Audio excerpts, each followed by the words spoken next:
ሀራምቤ ሬዲዮ 98.7 የለተሰኞ የሰኔ 20 ቀን 2018 ዓመተ ምህረት የሰዓቱ ዜናዎቻችን አሁን ሰማላችሁ። ለሰዓቱ ካስናዳንላችሁ ዜናዎቻችን መካከል በቅድሚያ ዋናዎቹን እናሰማችሁ።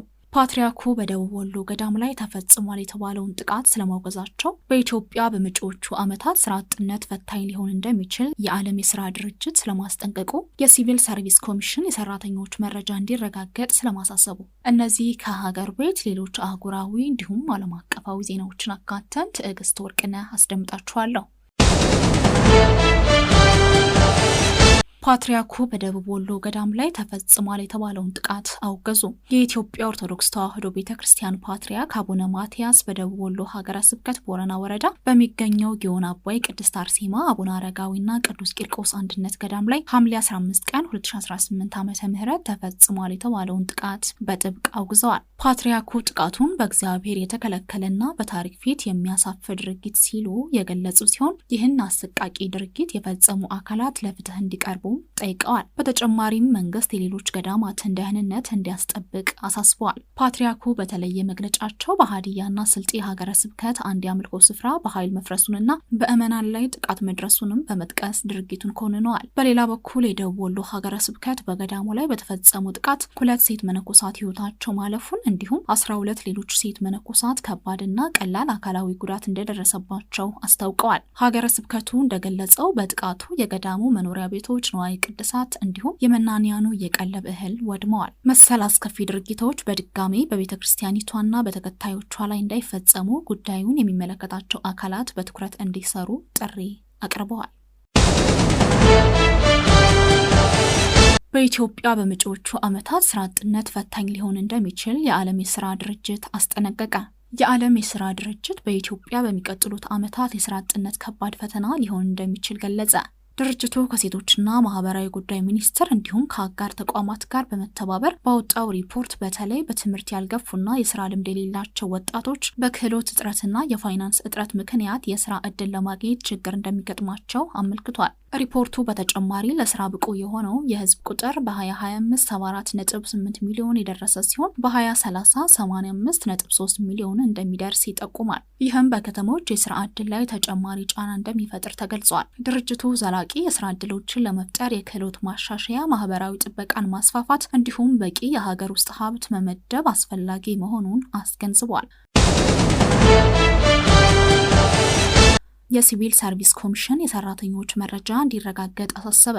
የፌዴራል ሲቪል ሰርቪስ ኮሚሽን ሁሉም የሲቪል ሰርቪስ መስሪያ ቤቶች የሰራተኞቻቸውን ማስረጃዎች በተቀመጠው የጊዜ ገደብ ውስጥ እንዲያረጋግጡ አሳስቧል። ኮሚሽኑ እንደገለጸው የተሳሳቱ የሰራተኞች መረጃዎች መንግስት ትክክለኛና አስተማማኝ የሰራተኛ መረጃ እንዳይኖረው እንቅፋት በመሆን ደሞዝም ለትክክለኛ ሰራተኞች ብቻ እንዳይከፈል ችግር ፈጥሯል። በአዲሱ የዲጂታል ስርዓት መሰረት እያንዳንዱ የመንግስት ሰራተኛ ልዩ የመለያ ቁጥር እንደሚኖረውም ተገልጿል። የሲቪል ሰርቪስ ኮሚሽን ኮሚሽነር አቶ መኩሪያ ኃይሌ ሁሉም የመንግስት መስሪያ ቤቶች የሰራተኞቻቸው መረጃና ማስረጃ በዲጂታል ስርዓት እንዲይዙ ጥሪ አቅርበዋል።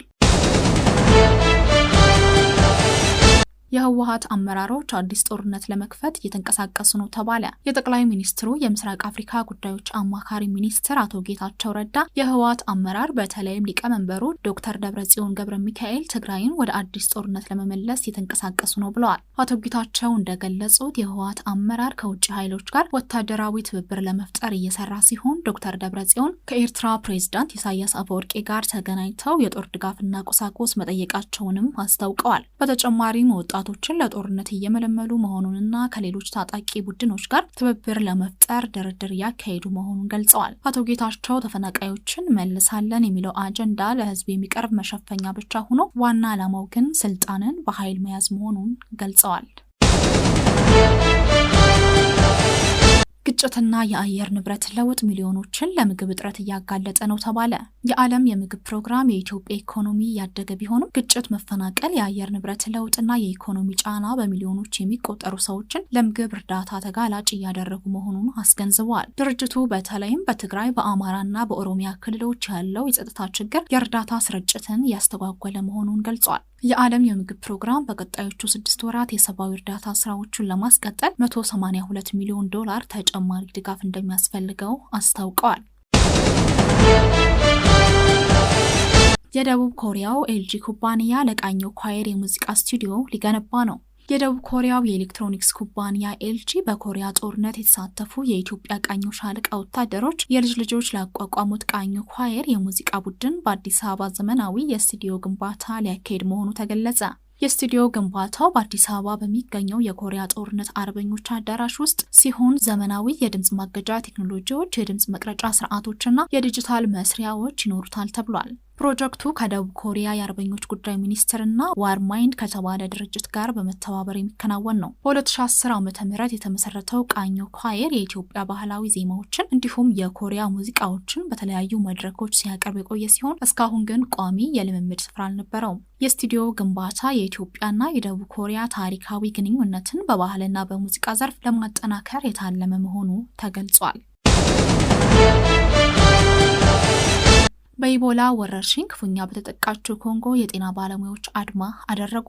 በዲሞክራሲያዊ ኮንጎ ሪፐብሊክ በኢቦላ ወረርሽኝ የተያዙ ሰዎች ቁጥር ወደ 3000 መጠጋቱ በተነገረበት ወቅት በምስራቅ ኮንጎ በኢቦላ ሕክምና ማዕከላት የሚሰሩ የጤና ባለሙያዎች የ2 ወራት አበል አልተከፈለንም በማለት ቅዳሜ ዕለት የስራ ማቆም አድማ አድርገዋል። አድማውን ተከትሎ በኢቱሪ ግዛት በሚገኘው ኤልኪያ የኢቦላ ሕክምና ማዕከል የሚሰጡ አገልግሎቶች በከፍተኛ ሁኔታ መስተጓጎላቸው አሶሺየትድ ፕሬስ ዘግቧል። የኮንጎ ጤና ሚኒስቴር እንዳስታወቀው በኢቦላ የተያዙ ሰዎች ቁጥር 2973 የደረሰ ሲሆን 1309 ሰዎች ህይወታቸው አልፏል። ከ100 በላይ የጤና ባለሙያዎችም በቫይረሱ መያዛቸውን የዓለም ጤና ድርጅት ገልጿል። የፋይናንስ እጥረት በጤና ተቋማት ላይ የሚፈጸሙ ጥቃቶችና ቀጣይ ግጭቶች ወረርሽኙን ለመቆጣጠር የሚደረገውን ጥረት ፈታኝ ማድረጋቸው ተገልጿል። ሆኖም የዓለም ጤና ድርጅት ቫይረሱ በቀጥታ የሰውነት ፈሳሽ ንክኪ የሚተላለፍ በመሆኑ ከማዕከላዊ አፍሪካ ውጭ የመስፋፋት አደጋው ዝቅተኛ መሆኑን ገልጿል።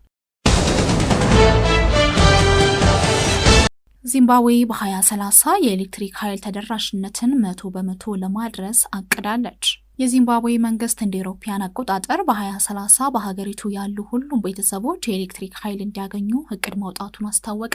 የዚምባብዌ የኃይልና ኢነርጂ ልማት ሚኒስቴር ቋሚ ሴክሬታሪ ግሎሪያ ማጎምቦ እንደገለጹት መንግስት በታዳሽ ኃይል ላይ የሚያደርገውን መዋለ ንዋይ በማሳደግ የኃይል አቅርቦትን ለማስፋፋት እየሰራ ነው። በእቅዱ መሰረት በየዓመቱ 320,000 ቤተሰቦች ከኤሌክትሪክ መስመር ጋር የሚገናኙ ሲሆን ከ2025 እስከ 2030 ተጨማሪ 200,000 ቤተሰቦች ደግሞ ከመስመር ውጪ የኃይል አማራጮችን ያገኛሉ።